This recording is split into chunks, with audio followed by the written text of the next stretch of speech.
All right. Can everybody see the presentation? Yes, perfect. All right. Well, thank you everybody once again for joining me today. Today we will be talking about how to craft effective resumes and cover letters tailored to nursing professionals. My name is Ana Sabo, and I'm a career advisor supporting primarily graduate students and postdoctoral scholars at the U of A. Before we start, I would just like to quickly acknowledge that the University of Alberta sits on Treaty 6 territory. This land carries the rich histories, languages, and cultures of First Nation, Métis, Inuit, and all First Peoples of Canada who have called this place home for thousands of years and whose presence continues to shape and inspire our community. We're grateful for the opportunity to honor traditional knowledge, share stories, and learn together. Now, what will we be covering today? We'll be focusing on tailoring resumes and cover letters to highlight suitability for specific nursing roles. We'll be talking about these things through some specific examples that might not apply to your field of expertise, but the principles will be the same, and I'm sure everybody will find some value in this. We'll be talking about the purpose of resumes, how to structure resumes. So we'll be covering format, content, wording, presentation, and we'll also be talking about how to write impactful cover letters. And hopefully by the end, you'll know how to effectively showcase your skills and experiences to stand out to employers. All right, so what is the purpose of resume and cover letter? As a candidate, you bring a unique set of qualifications, skills, and experiences that align with the specific needs of a position. So your job application documents, your cover letter, like I said, and resume are tools to showcase these strengths that you bring and highlight that value that you can contribute to the organization. Now, when we're talking about this set of skills and set of qualifications, set of attributes or qualities that you bring, these are not only things that you gain through formal education or through formal work experience. This is also experience that you bring from your life, from your studies, from experiential learning, from volunteering. I also mentioned attributes and qualities that you bring. That's another important aspect of what we bring to the table that we don't want to neglect to show and mention, because the employer isn't only interested in what do you bring in terms of technical skills and practical skills, but also what is your intrinsic motivation for this work. Being a nurse, obviously it is important that you have that drive to help and that you recognize the importance of that patient-centered approach. You also want to show how you're going to fit into a team. Do your values align with the values of the organization?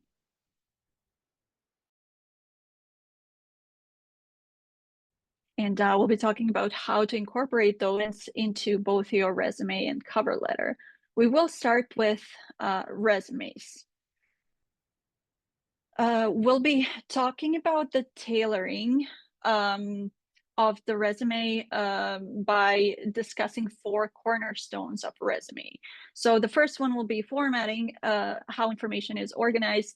We want to ensure that the information flows logically, that it's easy to navigate. One reason for this is because often when candidates apply for jobs, the employer sometimes gets a lot of applicants, a lot of resumes on their desk to read through. So regardless of how good our content is and our experiences, if it's not presented in that logical and relevant way, it might not catch the employer's attention. We really want to make sure, again, that everything is easy to read.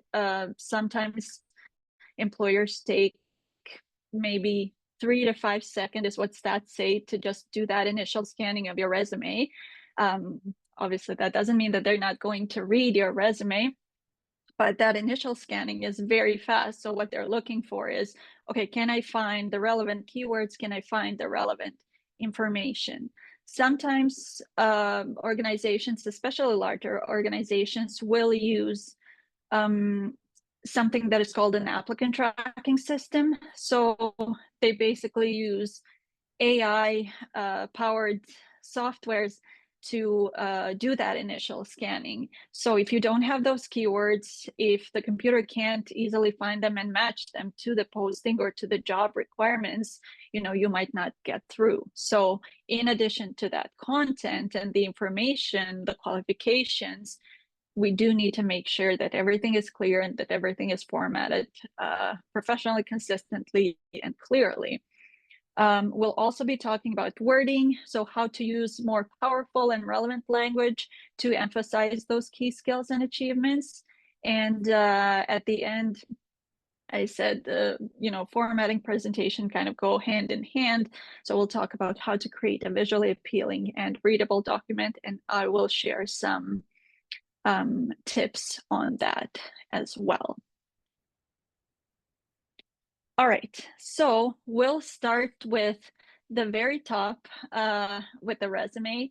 So we'll go top to bottom and discuss each relevant section, how to format it, what information to include.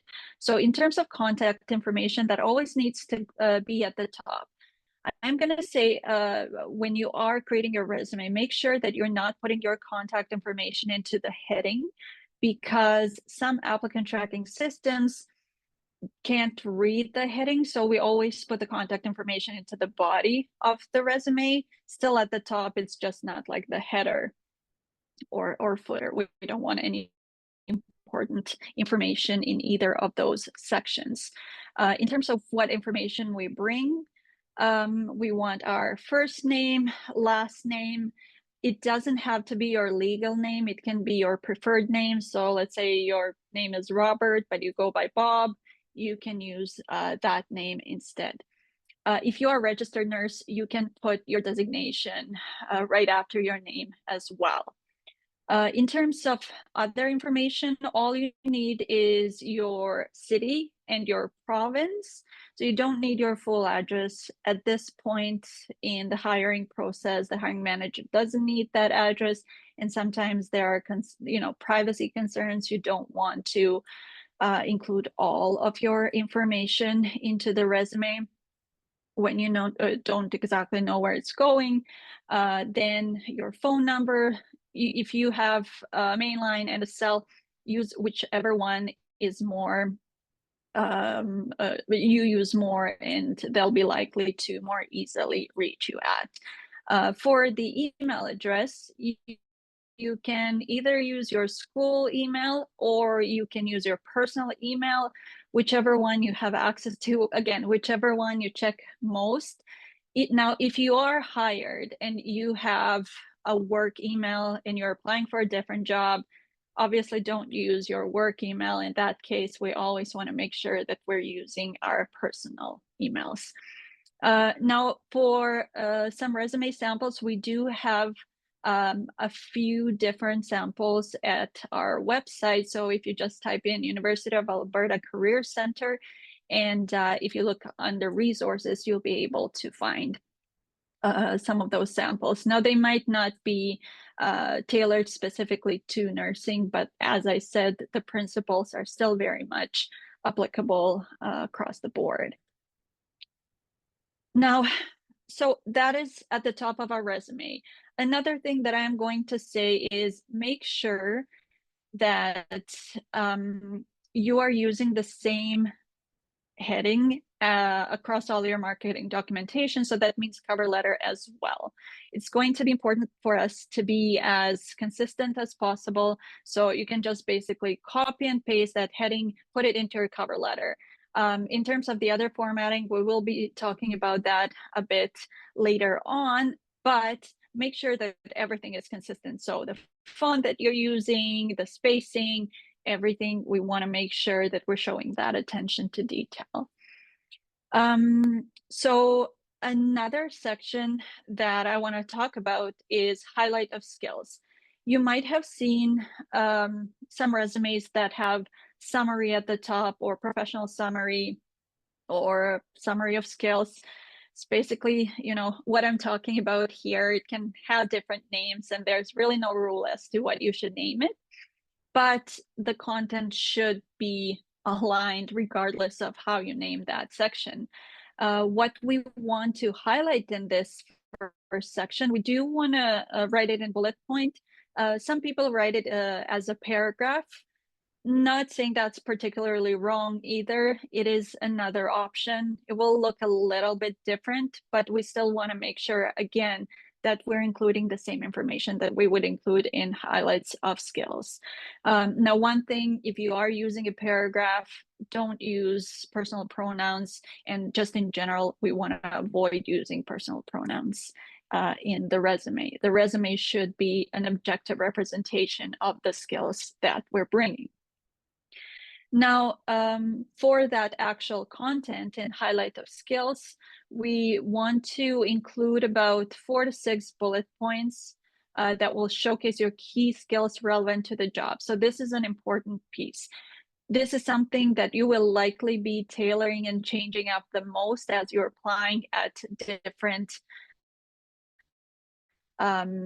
organizations or for different positions. We really want to make sure that we're being very specific as to the skills that we have that are directly aligned with this job. So it doesn't have to be a general highlight of all the skills that we have, because as you know, we all have many, many different skills, and that highlight section could be as well, 3 pages long, but we really want to narrow it down to what they're looking for and what we bring to that position that we're applying for specifically.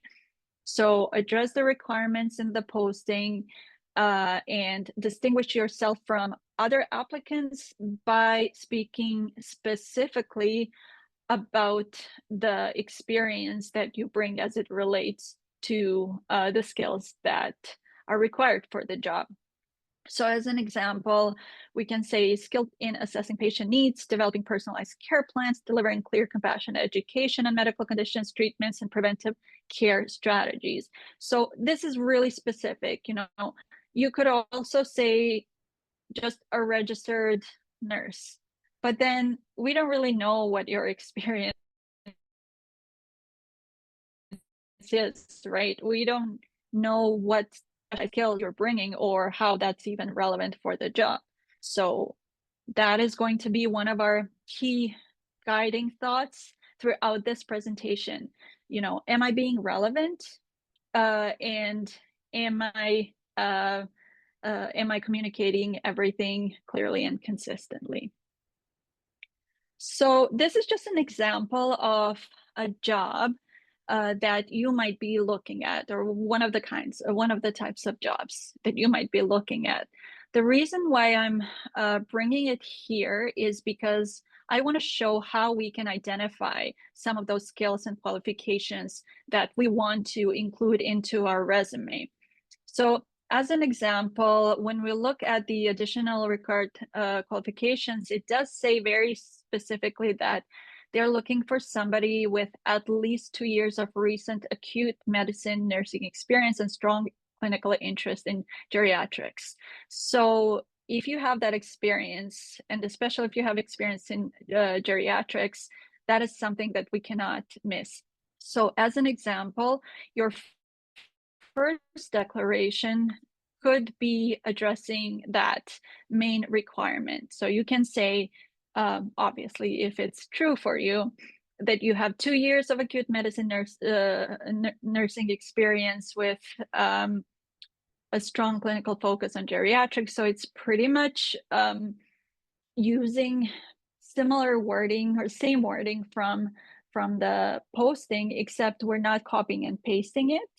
But again, earlier on, I was talking about those keywords that we want to include a lot of those keywords you'll be able to find in the job posting itself. So we want to make sure that some of the language that we're using is mimicking the language from the posting. Like I said, don't copy and paste, but use those phrases. And then that last part of this bullet says gains through rotational assignments and as an undergraduate nurse. So we always want to provide some concrete proof as to the claim that we're making. Another thing here, for example, it says demonstrated ability to work and lead in a team environment, demonstrated ability to work effectively with patients and families in stressful situations. So these are some more interpersonal and softer skills, however, very, very important for this role. So we want to make sure that, you know, whatever experience we have working in a team environment, that we mention it. Sometimes, you know, that might be working on a project as part of your undergraduate studies, or maybe you worked collaboratively with a preceptor, you know, during your rotations or something like that. And that's definitely something that you would want to communicate and share with them in the resume. We do see some other more technical skills here as well. So like clinical and assessment skills, patient assessment, IV certified, Foley insertion, glucometer certified, et cetera, et cetera. If you do have experience with any of these tools and areas, even if you just, you know, assisted with Foley insertion, you still need to mention that in the resume, because again, they will notice that. They will be like, okay, we need this. I can see it in your resume, you know, you're shortlisted. So as an example for that other declaration, we're talking about those softer interpersonal and team skills, proven ability to work and lead in a team environment demonstrated through 4 leadership roles during nursing program. Now, you are seeing that in the highlight section. We're being somewhat specific, but it's still very much high level. So for the highlight section, our goal is to really bring forward those, you know, keywords, those areas of expertise, and bring some context. However, in the remainder of the resume, we really want to make sure that we're talking about specific situations and specific experiences where we've demonstrated or gained these skills. And I'll talk about that in a bit. Yeah, so these are just examples for 2 bullet points. Like I said, have between 4 and 6. 6 might kind of be on the long side, but sometimes they do ask for a lot of skills and maybe a broader background. So in that case, you might need to use up all 6. Now, it can also happen that sometimes you don't really get a lot from that posting. Sometimes they might just say, you know, acute care or acute medicine and registered nurse, and very, very minimal, basically, information. So if that is the case and you don't really know what to refer to, I would encourage you to look at entry-level competencies for the practice of registered nurses. So you can find those competencies, as I'm sure a vast majority of you are aware, either on the Provincial Regulatory Authority website, so whether it's a college or something else, or you can look at Canadian Council of Registered Nurse Regulators. They also have a pretty detailed description of these competencies, so then you can use some keywords from there as well. So that would be our next section. Now, our third section will be education. Now, I put education and training down in our resumes after our work experience, but education, we want it to be on top. I'm just talking about them together because they are related. So I wanted to mention about what you can include and what you might want to take out. For the education, we only want to include our post-secondary education. So whether it's a degree or a diploma, we don't need your high school education. Now that you have post-secondary, that's all that matters.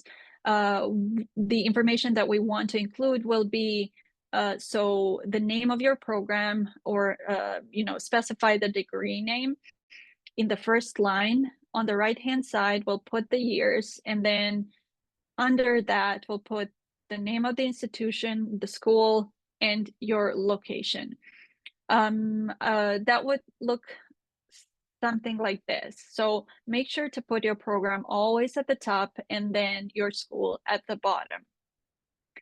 In terms of the training, make sure to include all the certificates, all the courses that you've taken that relate to the job that you're applying for. So if you have first aid, or if you have IB certificate or anything else, any workshops that you might have attended that would be relevant, that would show the knowledge that you bring, make sure to include that. Always follow the same formatting. So the name comes first, and then the provider or the institution, location, and then years. We always want to maintain that consistency.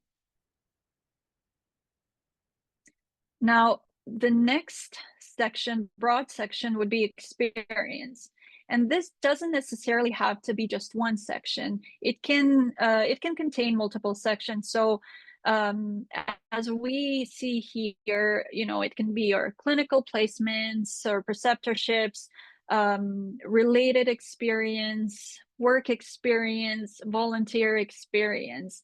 So there's really no rule as to what you should name these sections. However, they need to be clear enough that when somebody looks at your resume, they're going to be like, okay, this makes sense. Okay, this is where I want to look to find, community involvement or volunteering. In terms of work experience, I know that a lot of people use that as their main title.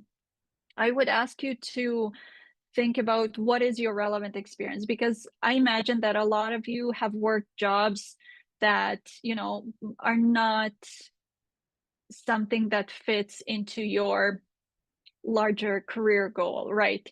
I know when I was at university, I worked, a variety of jobs as a server, as a cleaning lady, just kind of to get by. That is not something that I would put under work experience if I was applying for a teaching position, for example. So you don't have to include all of your paid work experience under work experience. Like I said, instead you can have relevant experience, and there you can list the relevant positions that you've held. You can also have a section that will say, clinical placements or preceptorships. That's where you can list those. Now, if you haven't had a lot of those, maybe you don't want to separate it from the rest of the relevant experience. Maybe you want to incorporate it and talk a little bit more specifically about each. But you can also just list them, and I will show you how to do that in 1 second here. I guess that was 1 second. All right, so for clinical rotations or preceptorships, you can put that right under your education. So if you've done quite a few, you can list them like this. So what was the setting? What was the location? What was the semester? What were the hours? Again, you don't necessarily have to have this section. It can also be under relevant experience, and you can list a few bullet points under each. But if you had quite a few and you also have some work experience, you can just list them like this. At the end of the day, it's really not about like setting. Okay, sorry, there is a question for the rotations. Would we add those headings like setting? You wouldn't have to add those headings. I just put them there to kind of clarify what's what, but yeah, you don't have to do that. What was I saying? Yeah, so everybody's resume will likely look a little bit different because we do want to make sure that we're considering your experience, your specific experience and qualifications, and that we're using whatever format works best, whatever outline works best to present those most effectively. Now, in terms of what we want to include under that relevant experience, how do we want to, how much information do we want to include? How do we want to present it? So we want to include our role or title. That's going to go at the top, organization and location, and then date range would be on the right-hand side. Now, we also want to talk about demonstrated skills. I did mention looking at the job posting and looking at what they're requiring and then building your resume, but particularly these bullet points within your experience around those required skills and qualifications. We also want to speak about your accomplishments and achievements and information about the work environment. So as an example, in that job posting, it does say that they're looking for somebody who can work in a dynamic environment under and perform well under pressure. So if you worked in dynamic environments and worked under pressure and excelled at what you did in those environments, then that's definitely something we want to include. Now, giving information about the work environment doesn't mean speaking generally about what the organization does. We also don't want to speak generally to what our job description was, right? We really don't want to talk about, our responsibilities included, et cetera, or duties included, because we want to be presenting who we are and what we bring and what we've achieved or done specifically. So saying that my responsibilities included XYZ doesn't necessarily mean that I did it. It doesn't also mean, it doesn't say how I performed those duties either, how I carried out those responsibilities. So as I said, we want to demonstrate that you are a doer, and we'll be using a sentence structure formula as we talk about how we can phrase these bullet points and how we can demonstrate the skills that we're bringing. So we'll always think about, it needs to be a verb-led phrase. We want to include what the skill or topic was, or as it's relevant to the job, and then include a bit of a context in which we used that skill or demonstrated that trait, and what was the outcome or what was the result if applicable. Sometimes we can be a bit clearer with the results, and sometimes we can even quantify them. If you can say that you provided support to 500 patients, that's a pretty significant number, so you can include that. Or if your team was large, or if you prepared training, if you trained a certain number of your coworkers or junior staff, you can mention those numbers as well, because it speaks a bit more to the breadth of the work that you did. So how are we going to, what does it mean? What does the sentence structure formula look like in real life? So we just underlined the main elements here, and I'm going to show you on an example what that looks like. So here we have an example of an experience. So as you can see, we are being very specific about what we did, how we did it. So if you think back to that formula, we are starting with an action verb in past tense. So it always needs to be a verb-led phrase. This means, again, no personal pronouns. The topic or the trait or the skill, compassionate care and support, this is something that we actually took from the posting, and then we are providing a bit more context and a bit more detail on how we've performed and how we've done how we provided this care. So we see the same thing in the second bullet. Here, however, I underlined both the first verb and the second verb that we see here, because since this is an independent clause and assisted in IV therapy, we still want to use the same kind of verb format. Now, granted, this could potentially be 2 bullet points as well, but it is up to you to kind of decide how you want to combine or separate some of these based on the space that you have and based on the common theme. Any questions around that, or does that make sense? Is there something else that you might have heard?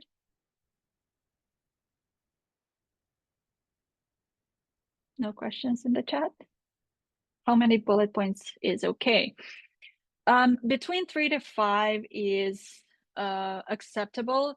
I will say you don't have to be consistent. So you don't have, if you have 3 bullet points under one, you don't have to have 3 bullet points under each. Always think about relevancy and how much you need to communicate under each. I would say don't go over 5, because then you create this density of text that is really hard to read through and scan through. But yeah, generally that's what we would advise, and that's kind of the standard that we've seen.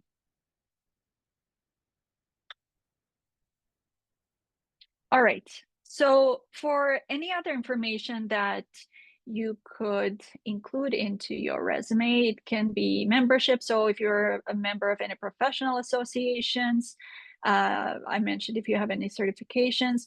For publications, if you do have any publications that might be relevant to the field you're applying for, to the job you're applying for, I would say, since your resume isn't your academic CV, don't include all of your publications, and always think about that relevancy. We do want to stay on 2 pages if possible, but we can also go a bit over if needed. If you do speak more than 1 language, you can include that, and if you have any language skills, if you speak more than 1 language and you'll be working with a diverse group of individuals and it might be valuable to mention that, absolutely do. Now, in terms of presentation, I did speak about it a bit, so make sure that it's clear. There is really no hard rule as to what font you're supposed to use, but try to be conservative with it, just so that it's, again, clean, easy to read.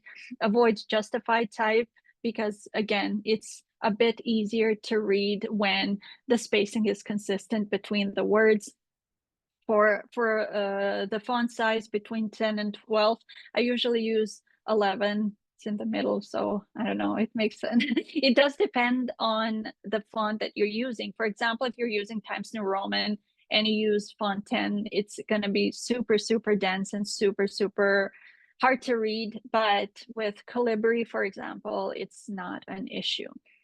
Make sure that you clearly separate the sections and that you have plentiful white space. General rule is 70% content, 30% white space. So just as an example, we don't want the resume to be like all the way to the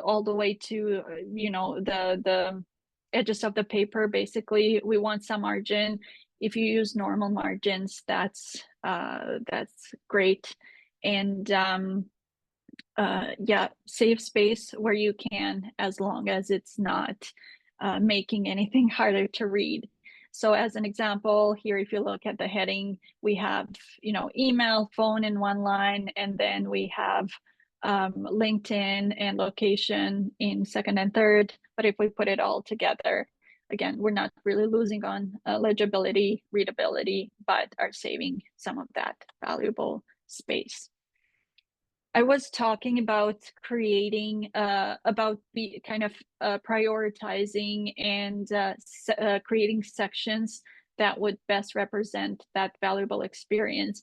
We always want to try to create that hierarchy of information where the most important information goes first. So that's why we have that highlight of skills at the very top, as well as your education, and then everything else as it, depending on the relevancy. We do want to make sure that that experience section does stay together. So if you have relevant experience and then additional experience and then maybe volunteering, just keep that together, and then we can have professional development, professional memberships, languages as an example. So we talk about that top-down, left-right approach. So top-down, what I was talking about right now, left-right, that means that within a bullet point, we want to make sure that the most important information is, at the beginning. So if you want to say that, let's say that folio insertion is a top requirement, then you want to start with, assisted in folio insertion in this environment. We don't want to leave that for the end of the sentence because we really want to push it to the beginning. So always think in those terms. What do I want them to see first, and what is the point of this bullet? Some of the most common errors that we've heard employers mention is spelling, grammar, untargeted resumes, and formatting issues.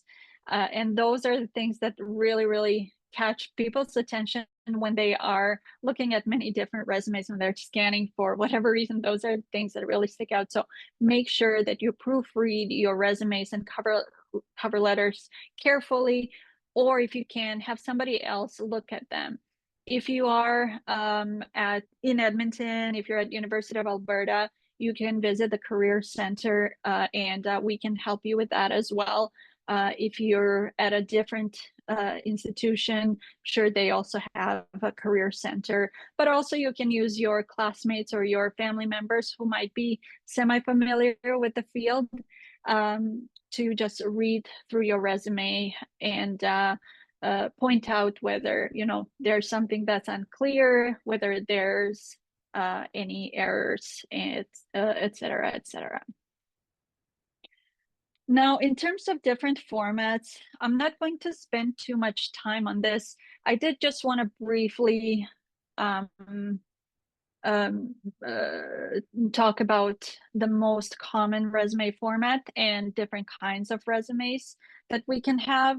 I have been talking about the chronological format, and that is the accepted standard. So we always speak about our experience in reverse chronological order, basically. So from the most recent to older.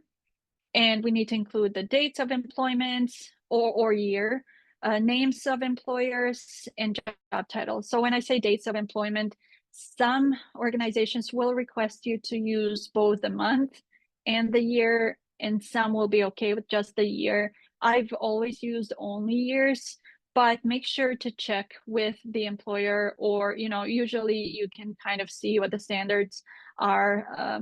Maybe there's something on their website that would be helpful, or you can even ask somebody, or if you just want to be safe, you can just include the dates. Now there's a different kind of resume. Skill-based format is one where we would list our experience, list our accomplishments based on skill areas. So sometimes people use this if their experience is very diverse and it's really hard to, get a significant relevant experience section. It's not preferred, so I wouldn't encourage you to use it. But sometimes when people decide to transition into a new career, there's a time and place for it. But for most of you, chronological will be your go-to. So just as an example, this is what that skill-based format would look like. In addition to all the other sections that we had, we would still have that highlight of skills, but instead of that traditional experience section, we would have something like this. So as you can see, we're not seeing specifically where we demonstrated these skills. We're still listing the work that we've had, but we're just organizing the bullets based on the functional areas. All right, so let's look at the cover letters. What is the point of cover letters? Do you even need them? We are actually just conducting a survey on that because different people come with different stories. Some people say, "Oh, we don't need it." Some people say, "Oh, it's a must to have it." I always say, "Better safe than sorry," and especially if it's a job that you really want, and it's something that you feel you're a good fit for. Write that cover letter, especially if it says cover letter optional. If somebody does have that cover letter and you don't, they're likely going to look at their application more favorably. Is something I've heard from more than one employer. So have a cover letter just in case. Make sure that it is tailored though. And I know that it might take a bit more time and energy to do so, but it's worth it, I think, at the end. The difference between cover letters and resumes is that whereas in resumes, we want to make sure that we're as objective as possible. We're not using personal pronouns. We're not, including any values necessarily or personal ambitions. There is room for that in the cover letter. So again, it's your personal connection to the employer, and this is your opportunity to engage the employer and bring those facts to life. Introduce yourself as a whole person and not just somebody who's coming with a certain skill set. Speak about why you're going to be a good fit for the team, and why they should choose you over somebody else. Sometimes I often say, make sure that you're not copying and pasting things from the resume. Make sure that you're not being redundant or repetitive. But I know that sometimes sounds a bit contradictory because you are still talking about the same experience. So when I say don't copy paste, don't be redundant, I literally mean don't copy and paste the sentences or the bullets from the resume. Rephrase them and put them into context of this role that you're applying for. Demonstrate those skills, use that active voice, use first person and show some of that personality. A lot of times when hiring managers are reading those cover letters, they're not only looking for technical fit, but they're also looking for that, attitude and that spirit that you bring as well. We want to make sure that it's just the one page. So try not to go over that. In terms of what to include, as I said, make sure that you're using the same heading as you would for the resume. So that would be your contact information, your name, then the date when you submitted your application. If we need to know the name of the company and the address, if you know it. Sometimes, if you're applying at AHS, for example, they have multiple locations and you're probably applying for a certain one. Make sure to clarify that. If you know the name of the hiring manager, you can address it to them. But if you don't, you can also say, dear hiring committee, dear hiring manager. Either of those are fine. Now, in that opening paragraph, we really want to state what we're applying for clearly. And often there will be a number attached to the job, which is, if it's a larger organization, particularly important. So if you know that number, you can add it into the cover letter as well. So that's number one, that's the first sentence. And then briefly introduce yourself, kind of high level. Who are you and what kind of experience you're bringing? Very similar to that highlight of skills, just a bit more concise. So just as an example here, I have two different introductory paragraphs. Now, the first one, as you can see, is a bit more vague. It just says, my experience in patient-centered care, providing health education makes me highly competitive, and I believe that I can greatly contribute, but it doesn't really say, where this experience is coming from and why do I believe that I can greatly contribute. It doesn't give any of that information. So the second paragraph here would be, a better paragraph where we're specifying the position that we're applying for, and we're specifying our experience, and basically this is why there's a sentence missing there, but based on this, we can claim that we will be a good fit and we will be a good asset to this team. For the middle paragraph, we want to make sure that we're addressing the organization's requirements.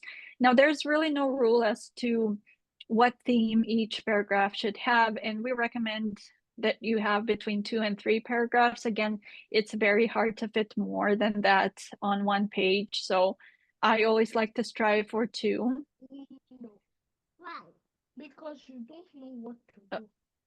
Okay, I think somebody has their mic on. Basically, we want to think about 2 major areas that we want to highlight in that middle part.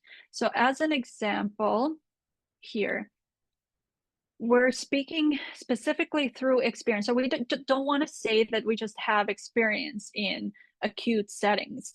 We want to say, what role we gained this experience from. So in my role as a nursing assistant, I developed a deep understanding of the complex needs of patients in acute medical settings. And they also speak about some of the techniques that they've used in the area that the job is requiring you to have experience in.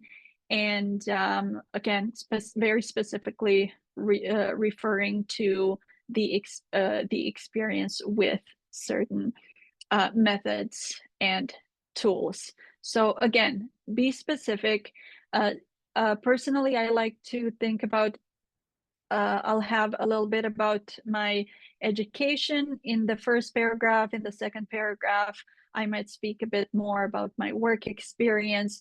You can also think about, speaking about technical skills or those hard skills, occupation-specific skills in the first paragraph, and then soft skills in the second paragraph. So it is up to you how you want to organize the cover letter. Just make sure that there is a theme to each paragraph, kind of when you think about writing an essay, right? That introduction will have your thesis statement, and then in the rest of the essay, you will be trying to corroborate those arguments and provide proof as to what you're claiming. So as long as it has a logical flow and is directly related to the job, it will be great. Sometimes you can also include whether there are any values that you share with the organization. So if they support a certain population and you're either a member of that population or you've done work with that population or driven to support that population, you want to mention that, that alignment as well. It doesn't make sense to just reiterate the values and the mission of the organization. Provide proof. Always remember that anything that we say in the resume or cover letter, we don't want to leave it hanging. We don't want to assume that they're going to be able to infer from, from what we said if they don't know us. Always think about, okay, well, the person who's reading this document doesn't know me, hasn't gotten to know me, and doesn't know the full extent of my experience. So we really want to be specific. And then finally, for the closing paragraph, we want to indicate that desire to meet with the employer, thank them for considering your application, and provide availability if you want, or you can just say, I look forward to the opportunity to further discuss how I can contribute to your team. Thank you for considering my application. You don't need to provide necessarily contact information in that final paragraph, because they will have it at the top of the cover letter. So if you don't have enough space, you really don't need to include it there. Remember to show confidence And don't say, I hope that you will consider me, or I hope that I will get a chance to, no, take kind of like a more active approach and finish with that call to action. I look forward to meeting with you and potentially collaborating with you in the future. Yeah, so just a few final tips. I know we're at the end here, but this will just take a second. So it is a good idea to develop a master resume, which will contain all of your experience. So once you start applying and you need to adjust your resume, you can just pull information from that resume rather than have to rewrite it every time. Proofread, proofread, and proofread. Avoid any jargon that would be too specific to the environment that you worked with. Obviously, we want to use some jargon to show our competency, but remember that the first person who will be looking at your resume will likely be an HR person who doesn't have a background in your field. So we want to make sure that, we find that balance between communicating clearly and showing knowledge. Avoid repetition. So don't copy and paste bullets from one experience to another, even if you've performed the same task. Don't use I in resume. You don't need to title your resume or cover letter. And as I said, avoid any confusion. Don't assume that they will be able to guess what you meant by just listing a name of a technique, for example. And that would be it for me. All right, I know I kind of rushed through it, and I apologize once again for being a bit late. But if you need more information, you can always reach out to us at the University of Alberta Career Center. If you are a student with us, the services are free to you. If you're in town, not a student, we do have drop-in advising sessions every Wednesday and Thursday interchangeably. So every second week, Tuesday and then Wednesday. That is free. You can find information on the website. If you're not from the U of A, as I said, maybe your institution will have a career center, but you can also contact us and we will see how we can support you. And yeah, there's also a lot of other information on health organization websites, depending on what province you're coming from. And yeah, that's pretty much it from me. I wish you all the best in your job search, and I can definitely share this presentation with everybody if you would like. Yeah, you're welcome. Thank you so much, Anna, for sharing like that invaluable resource with us, like, and students. Okay. Yeah, my time pleasure. Yeah, that is so good. So, right now, like, it's time for the break as well. So I was looking to draw one more gift card for the students who are present here, and then we all can go to the main room where we have more gift cards, and we can collectively like make a draw for everyone. So I have a list prepared here, like another picker wheel with all the names present here. And I'll share my screen here and Stop sharing.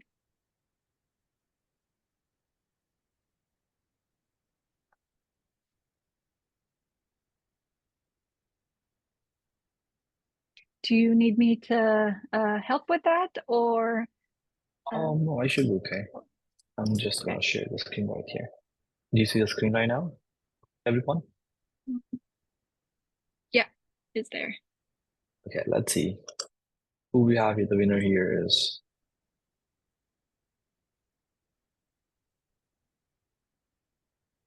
And that's Kayla. Perfect. Are you here, Kayla? Yeah, I'm here. Perfect. Congratulations. This one is a Starbucks gift card. If you could send me your email address, I would note that down and get back to you ASAP. Once again, thank you so Okay, much, thank Anna, you. for coming up and sharing those invaluable like resources with us. I believe like everyone had a good time and we'll take that knowledge and when we are finding like a nursing jobs for sure. Perfect. Well, thank you for inviting me. It was a pleasure. And again, I wish you all the best and enjoy the rest of your day. Thank you so much. Okay, bye-bye. And I'll see you everyone in the main room.